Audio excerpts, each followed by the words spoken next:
AMD pada CES 2025 merilis banyak banget produk. Tapi nggak cuma banyaknya produk aja, penamaan-penamaan dari produk baru ini juga mungkin akan cukup membingungkan buat kalian. Di sini gue bakalan nge-recap dan juga sedikit menjelaskan mengenai penamaan-penamaan produk baru dari AMD ini yang ada di CES 2025. Yang pertama mungkin yang bakalan gue highlight ialah mengenai Radeon RX 9070 dan juga 9070 XT. Yang mana ini mungkin kalian nggak lihat di video keynote saat live streamingnya AMD. Karena memang untuk informasi RDNA 4, lalu untuk AMD Ryzen Z2 series untuk handheld, itu hanya diberikan pada media-media melalui press deck atau press brief.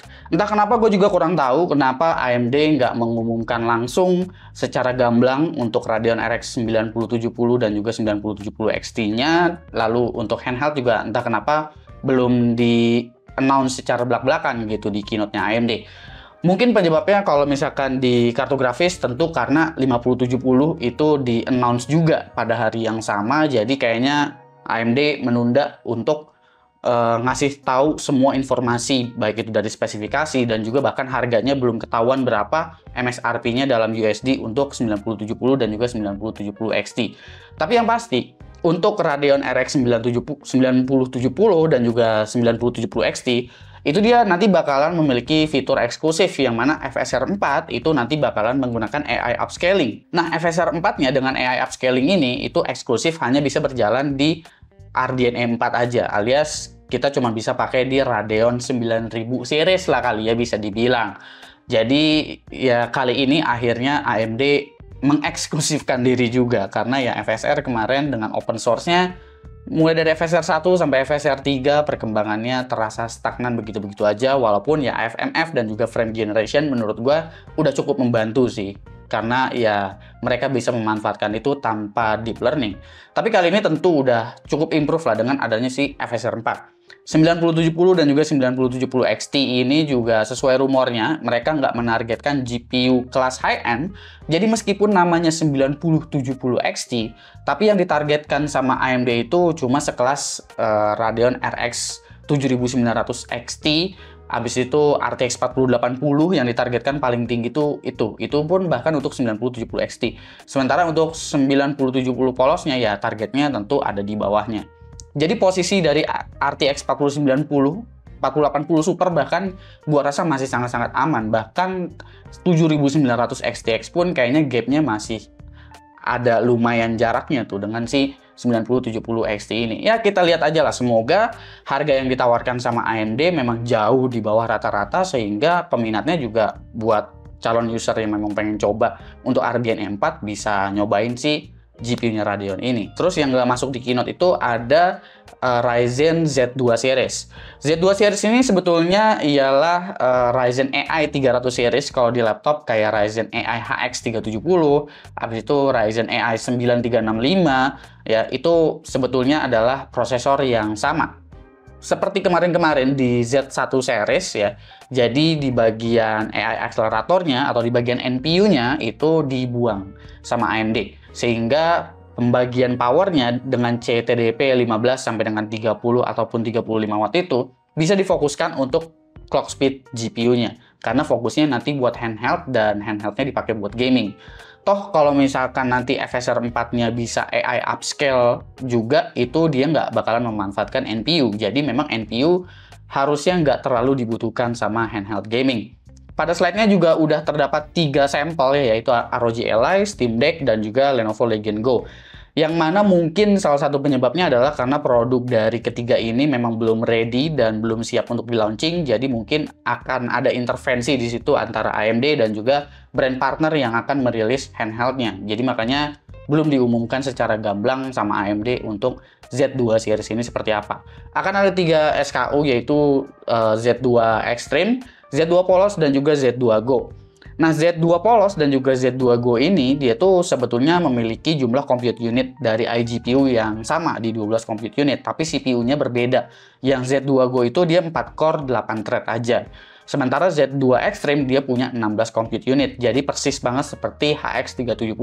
Sementara versi di bawahnya itu lebih mirip ke Ryzen AI 9365 dan juga untuk Ryzen AI 300 series yang baru aja akan dirilis juga di CES 2025 ini, itu juga diumumkan Ryzen AI 300 series yang terbaru.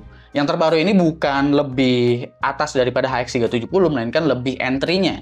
Kayak Ryzen AI 7 350 dan juga Ryzen AI 5 340.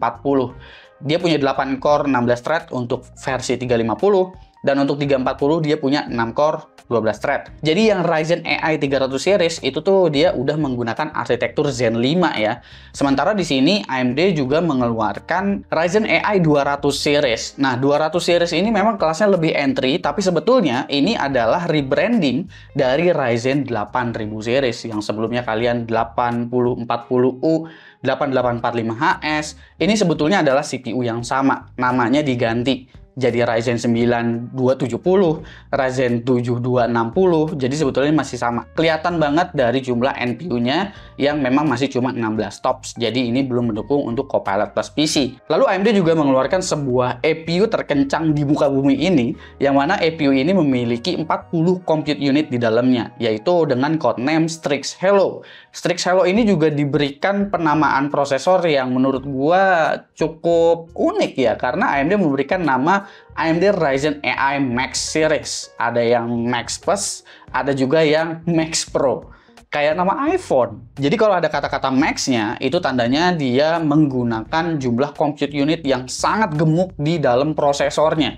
Ini ditargetkan untuk tablet misalnya yang membutuhkan processing power dari GPU yang memang sebegitu kencengnya, dan kalian masih tetap bisa membawa sebuah laptop yang kelasnya seperti menggunakan discrete GPU gitu.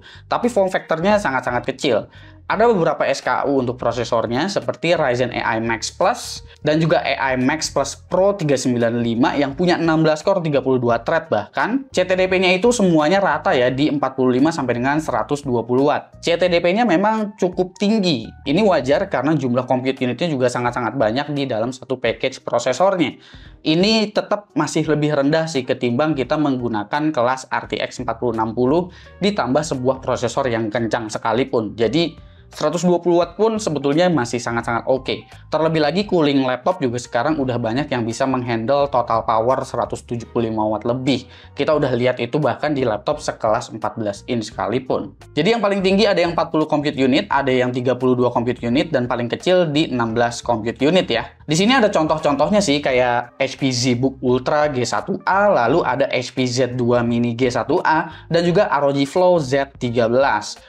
Nah, memang semacam kayak ROG Flow Z13 ini memang kayaknya adalah target yang cocok banget jika menggunakan Ryzen AI Max series ini. Jadi, kalian nggak perlu bingung ya, untuk Ryzen AI 200 itu ya rebranding dari arsitektur Zen 4 dengan Ryzen 8000 series. Ryzen AI 300 series yang non-Max itu menggunakan arsitektur Zen 5.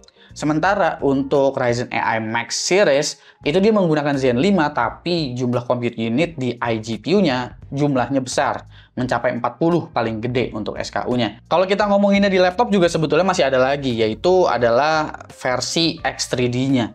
Yang mana X3D-nya ini ada Ryzen 9 9950HX, 9955HX, dan juga 9955HX 3D. Nah, kalau yang Ryzen 9000 series di laptop ini kayak plug ketiplek yang ada di desktop dipindahin ke sebuah package prosesor laptop ya, bahkan sampai ke versi X3D-nya.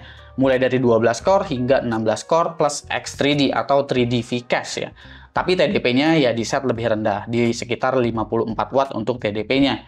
Lalu untuk di desktop, selain tadi ada Radeon ya, RX 9000 series, ada juga untuk CPU yaitu versi X3D dengan 2 CCD, yaitu AMD Ryzen 9-nya. Kemarin kan kita udah lihat Ryzen 7 9800 X3D, CPU yang memang powerful banget. Nah, kali ini AMD merilis Ryzen 9 9950 X3D. Beda ya, HX 3D dan juga 9950 X3D. Kalau yang bukan HX ya, 9950 X3D, itu dia buat desktop. Jadi di sini total cache-nya sebetulnya sama, 144 MB, cuma ya dia punya 2 CCD. Sebenarnya sama sih, sama-sama 2 CCD, cuman TDP-nya aja yang lebih gede. Maksimum boost clock-nya juga lebih gede di 5,7 GHz. Harusnya ini secara spek kurang lebih mirip-mirip seperti 9800 X3D lah. Cuma ya jumlah core-nya lebih banyak, kayak gitu aja. Jadi di sini sebetulnya nggak terlalu baru-baru banget. Ada juga versi 9900 X3D-nya nanti.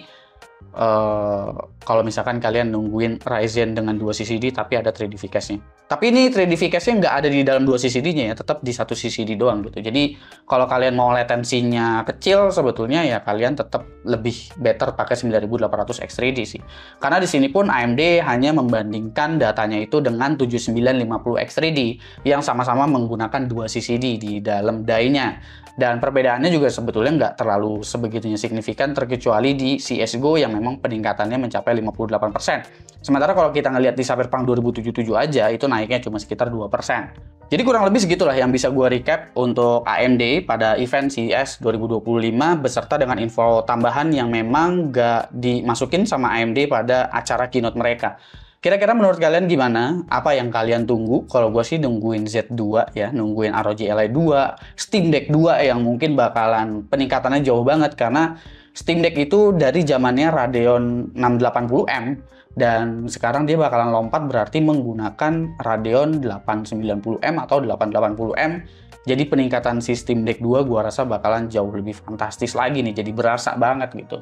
ROG Ally juga tentunya penasaran tuning seperti apa yang bakalan dibawa sama mereka. Legion Go juga semoga form factornya bisa agak ngecil gitu.